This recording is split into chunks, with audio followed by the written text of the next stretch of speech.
Hello guys, आप सभी का हमारे यूट्यूब चैनल नीलम क्लासेस में स्वागत है। हम आपके लेकर आए हैं ईवीएस के कुछ मोस्ट इंपॉर्टेंट क्वेश्चन जो आपके प्रीवियस एग्जाम में पूछे जा चुके हैं। हम उन्हीं क्वेश्चन को डिस्कस करते हैं जो आपके एग्जाम में आपको सीधे देखने को मिलेंगे। तो आज हम ईवीएस में एनसीईआरटी और पेडागोजी दोनों के क्वेश्चन डिस्कस करेंगे। तो चलिए शुरू करते हैं। हमारा फर्स्ट क्वेश्चन क्या कहता है, रचनात्मक मूल्यांकन के प्राथमिक उपकरणों साधनों में है। क्या कह रहा है, रचनात्मक मूल्यांकन के प्राथमिक उपकरण या साधन है। तो क्या है, तो पहले तो हम ये देखेंगे कि रचनात्मक मूल्यांकन होता क्या है। तो रचनात्मक मूल्यांकन वो होता है जिसको क्या कहते हैं, फॉर्मेटिव असेसमेंट। क्या कहते हैं, फॉर्मेटिव असेसमेंट, यानी कि कह सकता है, यानी कि क्लास में पढ़ाया जा रहा है और उसमें कक्षा के दौरान जो मूल्यांकन होता है वो हमारा क्या होता है, फॉर्मेटिव असेसमेंट। यानी कि कक्षा के दौरान आप मूल्यांकन करते हो, फिर फीडबैक देते हो, वो हमारा क्या होता है, फॉर्मेटिव असेसमेंट। और यही समेटिव असेसमेंट क्या होता है, समेटिव असेसमेंट यानी कि योगात्मक मूल्यांकन होता है। योगात्मक मूल्यांकन में क्या होता है, अंत में, इंड में क्या होता है, जो इंड में निर्णय होता है वो हमारा क्या होता है, समेटिव असेसमेंट। तो हमने आपको फॉर्मेटिव असेसमेंट और समेटिव असेसमेंट दोनों बताए। यहाँ क्या पूछ रहा था, रचनात्मक मूल्यांकन। तो रचनात्मक मूल्यांकन यानी कि फॉर्मेटिव असेसमेंट की बात हो रही है। ऑप्शन ए कहता है वार्षिक अथवा अर्धवार्षिक परीक्षाएं। तो हमने आपको बताया इंड में कौन सा होता है, योगात्मक मूल्यांकन यानी कि समेटिव असेसमेंट। तो ये हमारा इनकरेक्ट हो जाएगा। ऑप्शन बी कहता है सामूहिक परियोजनाओं और नियत कार्यों पर कार्य करना। तो हाँ, ये तो हमारा करेक्ट हो सकता है। ऑप्शन सी देख लेते हैं, छात्रों के प्रदर्शन के बारे में अंतिम निर्णय लेना। तो हमने आपको बताया, ये भी हमारा इनकरेक्ट हो जाएगा। अंतिम निर्णय यानी कि समेटिव असेसमेंट उसको बोलते हैं, योगात्मक आकलन। ऑप्शन डी देख लेते हैं, छात्रों की सफलता का निर्धारण करना। तो ये भी हमारा इनकरेक्ट हो जाएगा। ऑप्शन बी हमारा करेक्ट हो जाएगा, जो हमारा रचनात्मक मूल्यांकन के प्राथमिक उपकरणों का साधनों में से एक है। आगे देखते हैं अपना अगला क्वेश्चन, पाठ अमृता की कहानी। क्या कह रहा है, पाठ अमृता की कहानी में ग्राम खेजड़ी को उसका नाम मिला। तो क्या कह रहा है, जो पाठ अमृता की कहानी है उसमें जो ग्राम खेजड़ी जो नाम मिला वो कहाँ से मिला। ऑप्शन ए कहता है पूर्वजों से, ऑप्शन बी कहता है वहां निवास करने वाले बच्चों से, ऑप्शन सी कहता है वहां उगने वाले वृक्षों से, और ऑप्शन डी कहता है पंचायत के सदस्यों से। तो खेजड़ी वृक्ष के बारे में हमने आपको पिछली वीडियो में बताया था, वहां उगने वाले वृक्षों से। ऑप्शन सी हमारा करेक्ट हो जाएगा, खेजड़ी नाम मिला। जैसा कि आप इमेज में देख रहे हैं, ये खेजड़ी वृक्ष है। आगे देखते हैं अपना अगला क्वेश्चन, प्राथमिक स्तर पर पर्यावरण अध्ययन के शिक्षण अधिगम में सामूहिक क्रियाकलाप है। क्या कह रहा है कि प्राथमिक स्तर पर पर्यावरण अध्ययन के शिक्षण अधिगम में सामूहिक क्रियाकलाप क्या है। ऑप्शन ए कहता है असमान विद्यार्थियों को सीखने की प्रक्रिया में सम्मिलित करने के लिए सहायक होते हैं। ऑप्शन बी कहता है शिक्षक को सरलता से छात्रों का मूल्यांकन करने देते हैं। ऑप्शन सी कहता है सभी छात्रों के प्रतिस्पर्धा को प्रोत्साहित करते हैं। ऑप्शन डी कहता है विस्तृत प्रकार के प्रत्यय कौशलों को सम्मिलित करने में सहायक होते हैं। तो जहां प्राथमिक स्तर की बात हो वहां पे ऑप्शन ए हमारा करेक्ट हो जाएगा, असमान शिक्षार्थियों को सीखने की प्रक्रिया में सम्मिलित करने के लिए सहायक होते हैं। तो क्रियाकलाप सामूहिक क्या होते हैं, यानी कि ग्रुप में जब बच्चा सीखता है तो वो क्या होते हैं, इसमें सहायक होते हैं। और जहाँ सीटेट का तो आंसर वही करेक्ट होता है, जहाँ बच्चा एक्टिव, बच्चा करके सीखे, वो आंसर हमारा करेक्ट होता है। तो ऑप्शन ए हमारा करेक्ट हो जाएगा। आगे देखते हैं अपना अगला क्वेश्चन, दिल्ली से मुंबई यात्रा करते हुए गौरव जानी निम्नलिखित में से किस छोटे छोटे राज्यों से गुजरे। क्या कह रहा है, दिल्ली से मुंबई यात्रा करते हुए गौरव जानी यानी कि एक सदस्य हैं, निम्नलिखित में से किन छोटे छोटे राज्यों से गुजरे। तो पहला ऑप्शन हमारा क्या कहता है, महाराष्ट्र, राजस्थान, हरियाणा। ऑप्शन बी कहता है गुजरात, महाराष्ट्र, राजस्थान। ऑप्शन सी कहता है राजस्थान, मध्य प्रदेश और महाराष्ट्र। ऑप्शन डी कहता है मध्य प्रदेश और छत्तीसगढ़। तो ऑप्शन बी हमारा करेक्ट हो जाएगा, गुजरात, महाराष्ट्र और राजस्थान। आगे देख लेते हैं अपना अगला क्वेश्चन, कक्षा में अध्याय ऊंची उड़ान में पक्षियों के विषय पर चर्चा करते हुए शिक्षक टीना छात्रों से कहती है कि वे आसपास पक्षियों व उनकी विशेषताओं अवलोकन करें। इस क्रियाकलाप का लक्ष्य है। क्या कह रहा है, कक्षा में अध्याय ऊंची उड़ान, कौन सा अध्याय है हमारा, ऊंची उड़ान के में पक्षियों के विषय पर चर्चा करते हुए जो शिक्षिका टीना है वो क्या कहती हैं कि अपने आसपास पक्षियों व उनकी विशेषताओं का अवलोकन करें और इस क्रियाकलाप का लक्ष्य क्या है। ऑप्शन ए कहता है कि मतलब वो अवलोकन कर रही हैं, तो इसका लक्ष्य क्रियाकलाप का लक्ष्य क्या है, मतलब वो क्या करना चाहती हैं इससे। ऑप्शन ए कहता है छात्रों में पक्षियों से संबंधित जानकारी का आधार विकसित करना। ऑप्शन बी कहता है छात्रों में पक्षियों के बारे में ज्ञान का आधार विकसित करना। ऑप्शन सी कहता है छात्रों में पक्षियों के प्रति रुचि विकसित करना। और ऑप्शन डी कहता है छात्रों में पक्षियों के बारे में वैज्ञानिक समझ विकसित करना। तो वैज्ञानिक समझ की कोई बात नहीं हो रही, ऑप्शन सी हमारा करेक्ट हो जाएगा। छात्रों में पक्षियों के प्रति रुचि पैदा करने की बात हो रही है। ऑप्शन सी हमारा करेक्ट हो जाएगा, ए और बी भी हमारे इनकरेक्ट हो जाएंगे।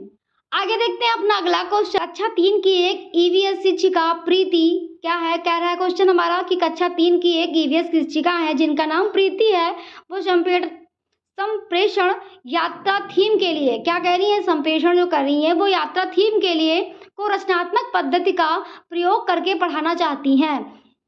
यात्रा थीम के लिए को रचनात्मक पद्धति का प्रयोग करके पढ़ाना चाहती हैं, इसके लिए वह क्या करें। ऑप्शन ए कहता है संप्रेषण से संबंधित भूमिका को प्रोत्साहित करेंगी। ऑप्शन बी कहता है विवादास्पद विषयों से संबंधित विचार विमर्श को प्रोत्साहित करेंगी। ऑप्शन सी कहता है किसी नजदीकी डाकघर पर जाने के लिए क्षेत्र भ्रमण की योजना बनाएंगी। ऑप्शन डी कहता है श्याम पट को एक प्रभावी शिक्षण साधन के रूप में प्रयोग करेंगी। तो जो करेक्ट आंसर होगा वो हमारा सी करेक्ट हो जाएगा, क्योंकि छात्रों को यात्रा थीम के लिए जो है छात्र भ्रमण पे ले जाएं, क्या करें मतलब यात्रा थीम के लिए क्षेत्र भ्रमण पर बच्चों को ले जाएं, तो वो बच्चा जहाँ पे ज़्यादा एक्टिव होगा, देखेगा, करके सीखेगा, सभी जानकारी को एकत्रित करेगा, वो आंसर हमारा करेक्ट होगा।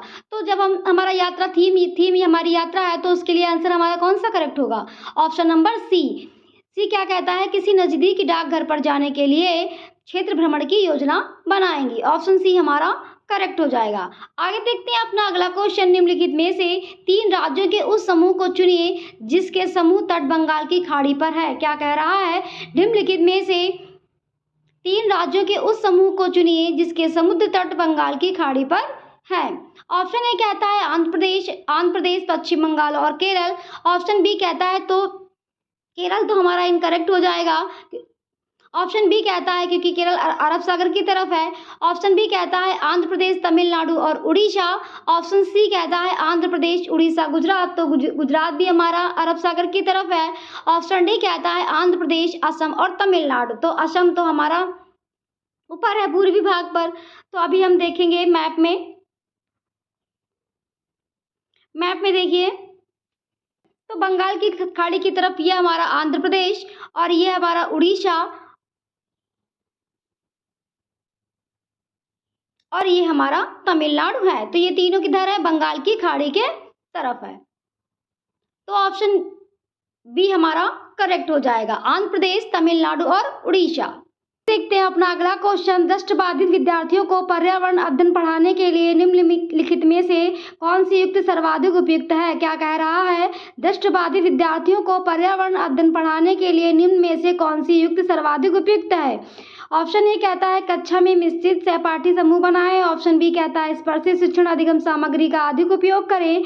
ऑप्शन सी कहता है किसी भी कार्य को भागों में बांटें और प्रत्येक भाग को अलग पढ़ाएं। ऑप्शन डी कहता है किसी कार्य को पूरा करने के लिए अधिक समय दें। तो दृष्टिबाधित यानी कि जो व्यक्ति मतलब जो विद्यार्थी अंधे हैं, जिनको दिख नहीं जा सकता, वो क्या हो स्पर्श, उनके लिए स्पर्श की सामग्री जो होती है वो उसका अधिक प्रयोग करें।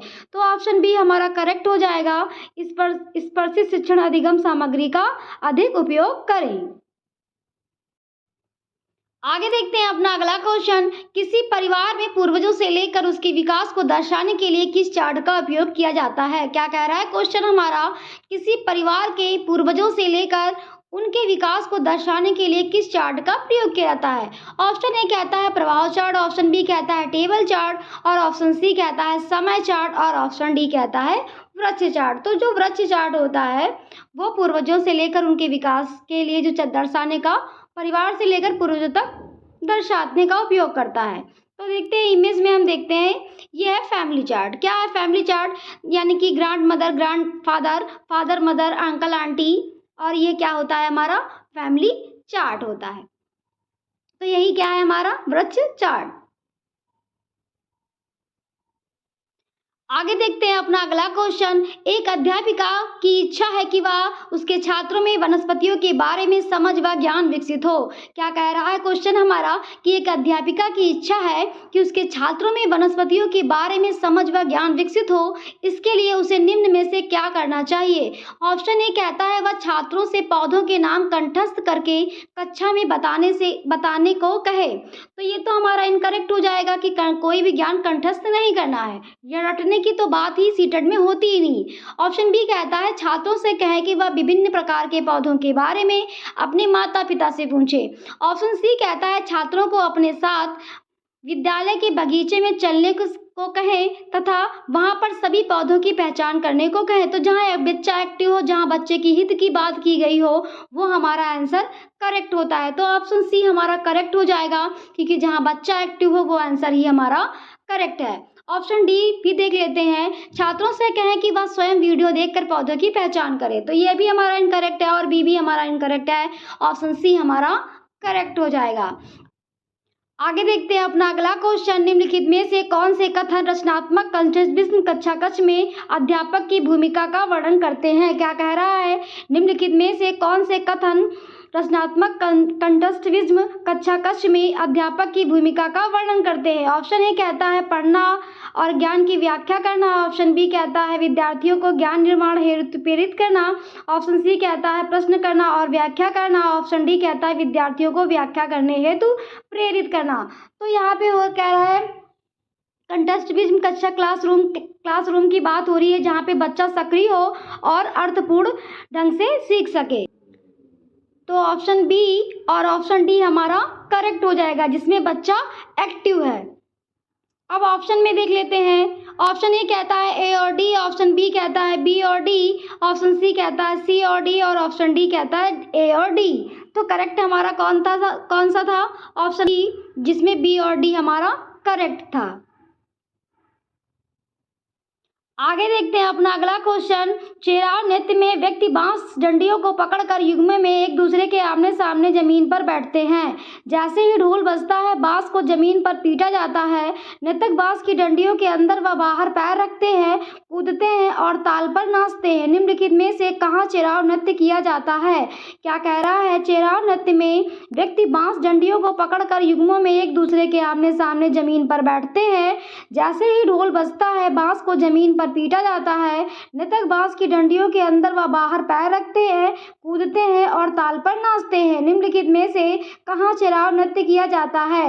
ऑप्शन ए कहता है मणिपुर, ऑप्शन बी कहता है उड़ीसा, ऑप्शन सी कहता है असम और ऑप्शन डी कहता है मिजोरम। तो चेराव जो नृत्य है वो मिजोरम में किया जाता है। तो ऑप्शन डी हमारा करेक्ट हो जाएगा। आगे देखते हैं अपना अगला क्वेश्चन। वेलक्रो का उपयोग बहुत सी चीजों को एक दूसरे के साथ चिपकाने में किया जाता है। निम्नलिखित में से किसके प्रकृति से प्रेरणा लेकर वेलक्रो को बनाया गया था? क्या कह रहा है कि वेलक्रो का उपयोग बहुत सी चीजों को एक दूसरे के साथ चिपकाने में किया जाता है। निम्नलिखित में से किसके प्रकृति से प्रेरणा लेकर वेलक्रो को बनाया था? ऑप्शन ए कहता है आइजैक असिमोव, ऑप्शन बी कहता है रोनाल्ड रॉस, ऑप्शन सी कहता है जॉर्ज मिस्टल, ऑप्शन डी कहता है ग्रेगोर मेंडल। तो ऑप्शन सी हमारा करेक्ट हो जाएगा।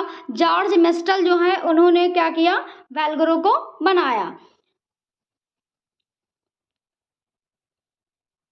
और वेलक्रो देखिए इमेज में देखिए कि वेलक्रो ये क्या होता है, चिपकाने वाला होता है। तो ऑप्शन सी हमारा करेक्ट हो जाएगा। ऑप्शन डी क्या कहता है, ग्रेगोर मेंडल। तो ग्रेगोर जो मेंडल है वो उन्होंने क्या किया था, मटर के दानों पर प्रयोग किया था। ऑप्शन बी हमारा कहता है रोनाल्ड रॉस। तो रोनाल्ड रॉस जो थे उन्होंने मलेरिया के बारे में पता लगाया था। इसमें हमारा कौन सा सही है? ऑप्शन नंबर सी हमारा करेक्ट हो जाएगा। आगे देखते हैं अपना अगला क्वेश्चन। भावी पीढ़ी समाजीकरण में परिवार की महत्वपूर्ण भूमिका होती है। इस परिस्थिति में परिवार माध्यम है। क्या कह रहा है, भावी पीढ़ी समाजीकरण में परिवार की महत्वपूर्ण भूमिका होती है। इस परिस्थिति में परिवार माध्यम है। ऑप्शन ए कहता है द्वितीयक समाजीकरण का, ऑप्शन बी कहता है प्राथमिक समाजीकरण का, ऑप्शन सी कहता है प्राथमिक और द्वितीयक समाजीकरण का, ऑप्शन डी कहता है तृतीयक समाजीकरण। तो जो परिवार होता है वो क्या होता है, प्राथमिक समाजीकरण का माध्यम होता है, यानी कि प्राइमरी सोशलाइजेशन। ऑप्शन बी हमारा करेक्ट हो जाएगा। आगे देखते हैं अपना अगला क्वेश्चन। अब रक्त जिसकी कमी में उत्पन्न होती है। ऑप्शन ए कहता है vitamin D, option B calcium, option C कहता है आयोडीन, ऑप्शन डी कहता है आयरन। तो ऑप्शन डी हमारा करेक्ट हो जाएगा, यानी कि आयरन। तो ये थे हमारे ईवीएस के कुछ मोस्ट इंपॉर्टेंट क्वेश्चन जो आपके प्रीवियस एग्जाम में पूछे जा चुके हैं। हम उन्हीं क्वेश्चन को डिस्कस करते हैं जो आपके एग्जाम में आपको सीधे देखने को मिलेंगे। तो आज हमने ईवीएस में पेडागोजी और एनसीईआरटी के कुछ मोस्ट इंपॉर्टेंट क्वेश्चन आप डिस्कस किए। अगर आपको हमारा चैनल पसंद आया हो तो प्लीज़ लाइक सब्सक्राइब करना मत भूलिएगा। Thank you.